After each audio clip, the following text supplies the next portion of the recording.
Bonjour et bienvenue sur la chaîne UDM, Univers des mathématiques. J'espère que vous allez bien. Alors, si c'est la première fois que vous venez sur cette chaîne, je vous invite à vous abonner, activer la cloche de notification pour ne manquer à aucune de mes futures vidéos. Sur cette chaîne, nous traitons des exercices de niveau 6e jusqu'en terminale. Alors, dans cette vidéo, nous allons principalement apprendre comment résoudre les systèmes d'équations. Et en plus, vers la fin, nous aurions également à apprendre comment résoudre un système d'équations qui aboutit à une équation bicarrée. Alors, restez jusqu'à la fin de cette vidéo pour découvrir comment résoudre les équations bicarrées. On se retrouve juste après l'introduction pour la résolution de cet exercice.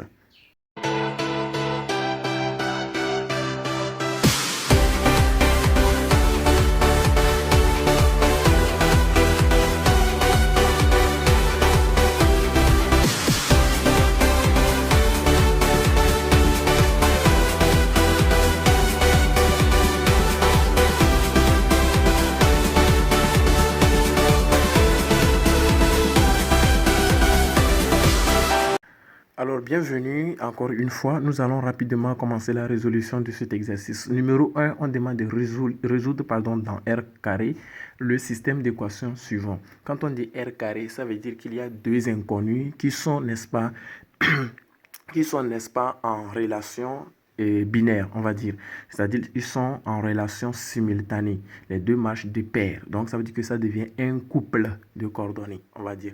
Donc, ici, nous avons un système d'équations qui met en relief, n'est-ce pas, ces coefficients que nous voyons là. Alors, nous avons S1 qui est un système numéro 1, 4x plus y égale à 11 et ici 7x plus 2y égale à 20. Alors, nous avons plusieurs techniques de résolution de ces types de systèmes d'équations en fait. Donc, nous allons énumérer, n'est-ce pas, deux ou trois et nous allons utiliser l'une ou l'autre pour pouvoir, n'est-ce pas, résoudre ce système d'équations. Donc voilà les méthodes que je vous ai mises ici. Nous avons la méthode graphique, nous avons la méthode de substitution, nous avons la méthode de combinaison. J'ai juste pris les trois méthodes ici parce que jusqu'en classe de troisième, c'est les trois méthodes que nous étudions. Maintenant, arrivé en classe de seconde, nous étudions aussi d'autres méthodes également. En première, terminale, nous étudions d'autres méthodes. Donc, comme par exemple la méthode de Cramer où on utilise, n'est-ce pas, les déterminants du système, déterminants par rapport au système, déterminants par rapport à X, déterminants par rapport à Y, ainsi de suite, ainsi de suite. Et nous avons aussi appris la méthode de pivot de Gauss en classe de première et terminale. Et là, ça s'applique uniquement dans le système d'équation R au cube. Donc voilà plusieurs types de systèmes et de méthodologies que nous utilisons pour la résolution des systèmes d'équations. Alors ici, étant donné que l'exercice n'a pas précisé la méthode à utiliser, nous allons très rapidement utiliser l'une des méthodes ou alors faire la combinaison de ces méthodes-là. C'est possible, mais sauf la méthode graphique quand même. Donc quand nous prenons déjà le système, alors déjà, ce système d'équation, nous allons nommer ça, et c'est système équation numéro 1, équation numéro 2. Alors, nous allons tirer une inconnue, enfin une inconnue, bien sûr, dans la résolution, dans le système 1, et que nous allons venir le remplacer dans le système, dans l'équation 2, voilà. Donc, ici, nous allons dire dans 1, 4x plus y égale à 11. Ça veut dire que y serait égal à 11 moins 4x. Donc, étant donné que nous connaissons la valeur de y, nous pouvons le remplacer dans l'équation 2. Voilà l'équation 2. En le remplaçant, on aura 7x plus 2 facteur de 11 moins 4x égale à 20. Donc, après développement, on a 7x plus 22 moins 8x égale à 20. Voilà. Après, donc, nous aurions moins x égale à moins 2 parce qu'on aura à faire 22 qui va aller après l'égalité, ça devient moins 22. Donc, ça devient moins 22 plus 20, ce qui fait moins 2. Et là, x est égal à 2. Voilà la valeur de x. Étant donné que nous avions déjà dit que y était égal à quoi? 11 moins 4x. Là, c'est simple, ce qui veut dire que en remplaçant x par 2, on aura moins 4 facteur de 2. Et là, ça fait 11 moins 8. Voilà. Et donc, ça fait 3. Donc, la valeur de y, c'est 3. Voilà. Voilà. Et donc, la solution, comme nous l'avons dit, c'est 2 réels. Le couple de coordonnées. Donc, on a x, y. Donc, le couple de coordonnées x, y. Voilà. Et donc, la solution, c'est quoi? C'est 2, point virgule, 3. Donc, voilà la solution. Alors, numéro petit b, il est question d'en déduire l'ensemble de solutions du système S2. Et voilà le système S2. Ce qu'il faut remarquer, c'est que ce système S2 est en même temps l'ancien a une relation, je vais dire, avec le système S1. Pourquoi nous le disons? Nous constatons que les coefficients que nous avons là, 4, 1, 7 et 2, sont les coefficients du système précédent. Et l'égalité, c'est-à-dire le produit de chaque équation, n'est-ce pas, sont encore présents ici. Voilà un peu ce que je suis en train de dire. Donc voilà les coefficients. 4, ici nous avons 1, ici nous avons 7, ici nous avons 2. Et les égalités également sont là. Donc on retourne au niveau du système S2. Donc à ce niveau, il faudra donc faire voir, n'est-ce pas, le système S1 précédent. Donc ce qu'il faut faire, c'est de les réécrire de cette façon. S2, en glissant maintenant, nous avons 4 multiplié par 1 sur x plus 3. D'accord? Plus 1, d'accord? Multiplié aussi par 1 sur 2y moins 1, ce qui est égal à 11. Et là aussi, nous avons 7 multiplié par 1 sur... Ah, ici. Ouais, voilà, c'est ça. 1 sur x plus 3. Plus 2 multiplié par 1 sur 2y moins 1 égale à 20. Donc voilà ce qu'il faut juste faire voir. Et là, nous pouvons, n'est-ce pas, utiliser la méthode de quoi? Du changement de variable. Parce que nous avons à la place de x la même expression, n'est-ce pas, rationnelle qui se répète. Ici également, la même expression qui se répète. Et ce qu'il faut juste retenir, c'est que dans ce système d'équations, il y a une condition. La condition, c'est que x est différent de moins 3 et y est différent de 1 demi. Pourquoi?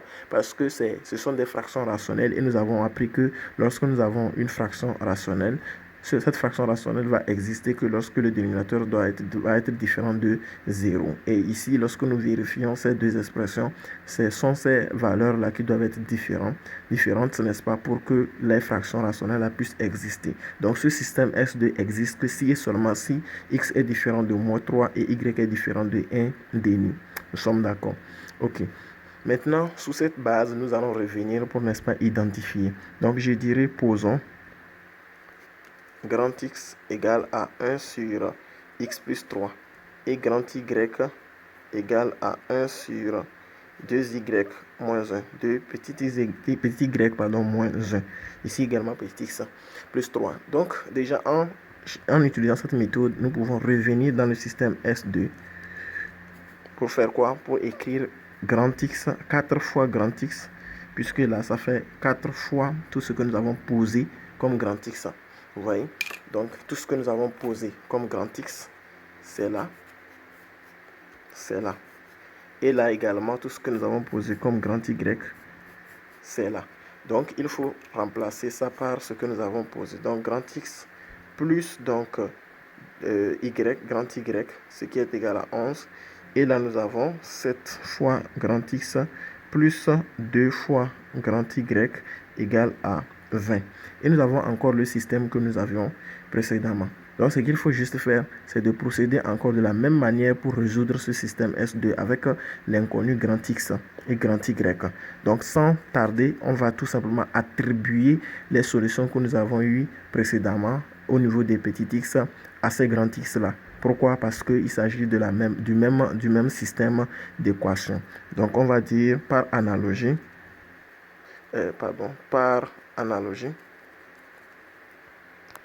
Voilà donc ce que j'ai écrit par analogie. Nous avons grand X égale à 2 et grand Y égale à 3. C'était ce qu'on avait eu. Et dans ce cas, qu'est-ce qu'il faut dire? C'est simple. Nous avions déjà posé ici que grand X, chaque fois que nous voyons grand X, c'est encore égal à 1 sur petit x plus 3. Et grand y, chaque fois qu'on voit un grand y, ça fait 1 sur petit 2 fois petit y moins 1. Donc, il faut ramener les résultats que nous avons obtenus dans les conditions de l'exercice. Puisque c'était avec petit x, c'est nous qui avons fait le changement de variable. C'est une méthode. Ça existe. Donc, nous allons dire que grand x était égal à quoi? 1 sur petit x plus 3. Et grand x que nous venons d'avoir, c'est égal à 2. Donc, nous pourrons dire que voilà, ceci est possible. Parce que quoi? Nous avons appris que si nous avons A égale à B égale à C, ce qui équivaut à quoi? A égale à C. Et aussi, ou bien, on peut aussi prendre B égale à C. C'est possible. Donc, ici, nous allons prendre B égale à C. Alors, ça nous fait 1 sur x plus 3 égale à 2. Et le dénominateur de 2, c'est 1. En faisant produit extrême égale produit moyen, dans le sens croisé, nous aurions ceci. Donc, 1 fois 1, ça fait 1, qui serait égal à 2 facteurs de ceci. Donc, 2 facteurs de x plus 3. Après développement, on obtient 1 égale à 2x plus 6. Et après, on aura 6 qui revient là. Donc, ça fait moins 5 qui serait égal à 2x. Et là, directement, x serait égal à moins 5 sur 2. Voilà la valeur de x. On fait la même chose également pour y. On a donc grand y qui est égal à 1 sur petit y, 2 petit y moins 1 qui serait égal à 3. Voilà, qui serait égal à 3. Et la même chose également se répète. Nous avons ça. Alors je dirais ça fait 1 sur 2y moins 1 égale à 3. Et 3 également, son dénominateur c'est 1. Donc après pour 5 à pour de moyen, nous aurions quoi? 1 égale à 3 facteur de 2y moins 1. Après développement, on obtient 1 égale à 6y moins 3. Donc voilà ce qu'on obtient, la valeur de y. Et rappelez-vous que nous avons dit que le x doit être différent de quoi? Le x doit être différent de moins 3 et le y doit être différent de 1,5. Et là, c'est bon. Nous avons trouvé des valeurs de x, des valeurs de y qui ne sont même pas égales à ces valeurs-là. Et c'est vraiment différent. Et là, le système, la solution S2, on va dire, c'est égal à quoi? Le couple toujours x, y. Donc ça nous fait moins 5 demi, point virgule et 2 tiers. Donc voilà la solution.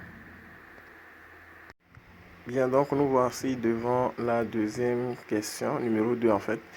Résoudre le système S3 dans R carré. Et c'est simple, nous avons déjà dit que quoi? Lorsque nous avons des systèmes comme ça, c'est justement un couple de solutions, un couple de coordonnées pour une solution. Donc ce n'est pas compliqué de comprendre l'espace R carré maintenant. Alors nous allons faire comment? Toujours avec notre système S2, nous allons nommer 1 et nous allons nommer 2. Ce qu'il faut juste comprendre est que ici, nous ne pouvons pas tirer facilement le x et aller le remplacer dans la solution, dans l'équation S2. Mais plutôt, c'est le contraire. Cette fois-ci, c'est le x qu'on peut tirer ici sous une condition, bien évidemment, pour aller le remplacer dans la solution, dans l'équation S1. Donc, on y va. On dira dans 2. Dans 2, nous avons quoi? Je l'écris d'abord. X, y égale à 2. Et sous condition que x soit différent de 0 ou y et y soit différent de 0, x différent de 0 et y également différent de 0. Pourquoi? Parce que lorsque nous allons tirer y, d'accord, lorsque nous allons tirer x, enfin, lorsque nous tirons y est égal à 2 sur x. Et 2 sur x devient une fraction rationnelle. Et pour que cette fraction rationnelle puisse exister, il faut que x soit différent de 0. Quelqu'un d'autre pourrait tirer x, donc il dira que ça fait 2 sur y. Lui aussi, il dira que quoi, la condition y soit différente de 0. Voilà pourquoi j'ai posé les deux conditions. Maintenant que nous avons posé les deux conditions, nous pourrons remplacer dans 1. Nous pourrons dire que ça fait quoi? Nous aurions x au carré plus y au carré. Or, ici, c'est la valeur de y, ça. Donc, 2 sur x, le tout au carré, qui serait égal à 5. Et là, on développe. Ça nous fait quoi? Ça nous fait x au carré plus Ici, nous savons que quoi? Lorsque nous avons A sur B, le tout puissance n, c'est égal à A puissance n sur B puissance n. Donc, nous allons appliquer cette propriété ici. Ça fait 2 au carré, ce qui fait 4 sur x au carré, ce qui est égal à 5. Voilà. Et nous avons également appris que lorsque nous avons A sur B plus C égale à D, alors qu'est-ce que je raconte là? Si nous avons A plus C sur B égale à D, nous pouvons dire que c'est égal à. C'est-à-dire qu'on peut multiplier dans ce sens, multiplier celui-ci dans ce sens également et abandonner ce dénominateur. Donc ça nous fait A, B plus C qui serait égal à BD. C'est une propriété. C'est une propriété. Donc nous allons appliquer ça ici. Ça nous fait x au carré fois x au carré. Ça fait x à la puissance 4 plus donc 4 qui serait égal à 5x au carré. Et là, je ramène 5x au carré de ce côté. Et ça devient quoi? Ça devient x à la puissance 4 moins 5x à la puissance 2 plus 4 égale à 0. Et voilà notre équation bicarrée dont je vous ai promis dans la vidéo. Donc ici, nous avons transformé le système d'équation là, n'est-ce pas, en équation bicarrée. C'est très important. Et cette équation bicarrée, nous avons, n'est-ce pas, une méthodologie pour la résoudre. Et en plus, nous avons déjà introduit cette façon de faire parce que nous avons ici appris comment poser, c'est-à-dire faire un changement de variable. C'est la même chose que nous allons faire ici également. C'est quoi on appelle une équation bicarrée? Une équation bicarrée est toute équation qui se met sous la forme ax à la puissance 2 plus à la puissance 4, pardon, plus bx à la puissance 2 plus c égale à 0. Avec a, b et c des nombres réels. Et bien évidemment, b et c des nombres réels et a nombres réels différents de 0. Voilà. Parce que pour que l'équation bicarrée puisse exister, il faut que l'exposant là soit vraiment exposant 4. C'est très important. Donc c'est pourquoi A doit être un nombre réel mais différent de 0. Mais quant à B et C, ils doivent être des nombres réels. Ils peuvent être égaux à 0. Voilà. Donc un exemple, on peut avoir une équation bicarrée sous la forme de 2x à la puissance 4. Tout simplement. Égal à 0. On vous demande de résoudre ça. C'est une équation bicarrée. Alors, donc nous allons dire posons grand X égale à petit x à la puissance 2 et grand X donc au carré serait égal à petit x à la puissance 4. Si nous posons grand X égale à petit x à la puissance 2, nous allons donc remplacer et élever chaque membre au carré. Ça va devenir grand X au carré et ici petit x à la puissance 4 tout simplement. Et lorsque nous avons posé cela, cette équation va devenir quoi? À la place de petit x à la puissance 4, nous mettrons grand X au carré et à moins 5. À la place de petit x à la puissance 2, nous mettrons donc grand X. Plus donc 4 égale à 0. L'objectif est de le ramener, de le réduire en équation du second degré pour pouvoir utiliser les discriminants et résoudre. Donc ici, nous allons chercher les discriminants, puisque les discriminants se cherchent que pour les polynômes du second degré uniquement. Donc le discriminant, c'est quoi? Donc ça fait quoi? Ça fait moins 5 à la puissance 2, moins 4 AC. A est égal à 1 et C est égal à 4. Donc, 5, moins 5 au carré, ça fait 25. Moins donc 4 fois 4, ce qui fait 16.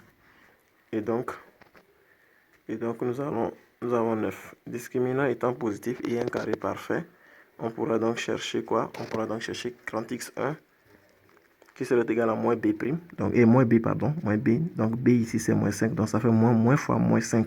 Donc, ça devient plus 5. Ça peut aller maintenant plus racine carrée du discriminant qui est 3. Le tout sur 2a. Donc 2 fois 1, ça fait 2. Ce qui est égal à 5 plus 3, ce qui fait 8 sur combien? Sur 2. Donc ce qui est égal à 4. Donc grand X1 est égal à 4. D'accord? Et maintenant, grand X2 serait donc égal à quoi? 5 moins donc 3, le tout sur 2. Et 5 moins 3, c'est égal à 2 sur 2. Et donc c'est égal à 1. Donc grand X2 est égal à 1. Ok. Si nous encadrons ou si nous écrivons la solution avec grand X1 et grand X2, ça devient 0. Tout simplement parce que quoi?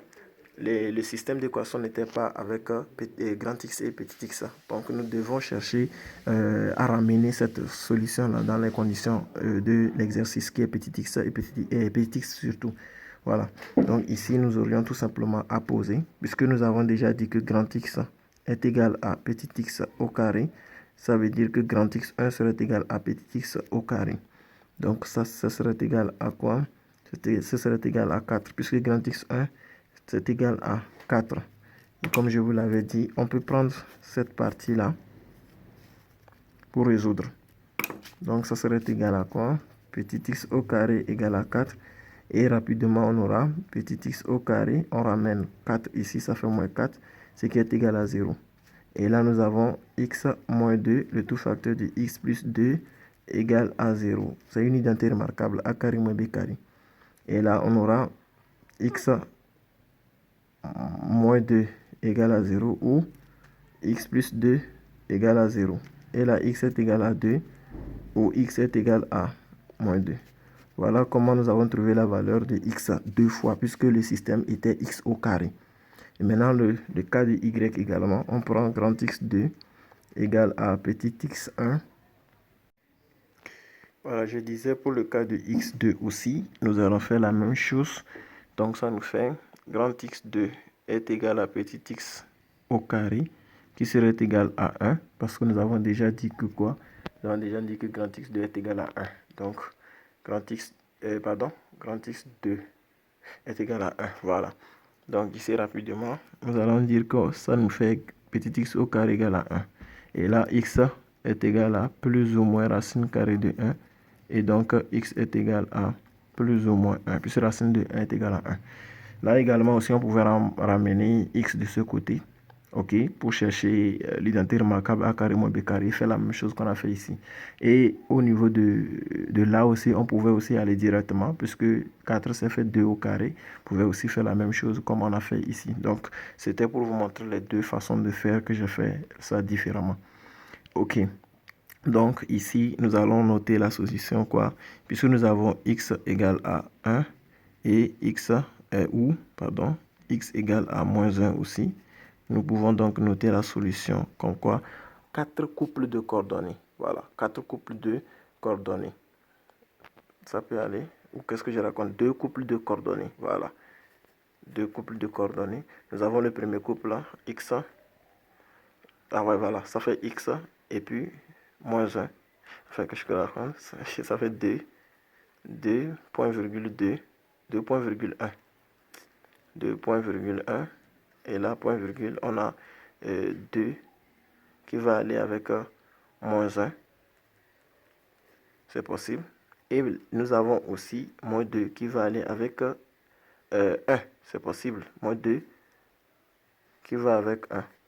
En plus, moins 2 qui va avec moins 1. Voilà, voilà les 4 couples de coordonnées plutôt. Et non 2. Voilà ce qu'il faut faire. Voilà, donc ici nous avons, c'est comme si nous avons le couple, le carré de xx et le carré de y là. Donc c'est comme ça qu'il faut noter la solution là. Donc je reprends ça ici. La solution S est le couple de coordonnées 2,1. Deuxième couple 2, moins 1. Troisième couple moins 2, 1. Et quatrième couple, moins 2, moins 1. Voilà donc ce que vous devez obtenir. Merci d'avoir suivi cette vidéo jusqu'à la fin. On se retrouve dans une nouvelle vidéo.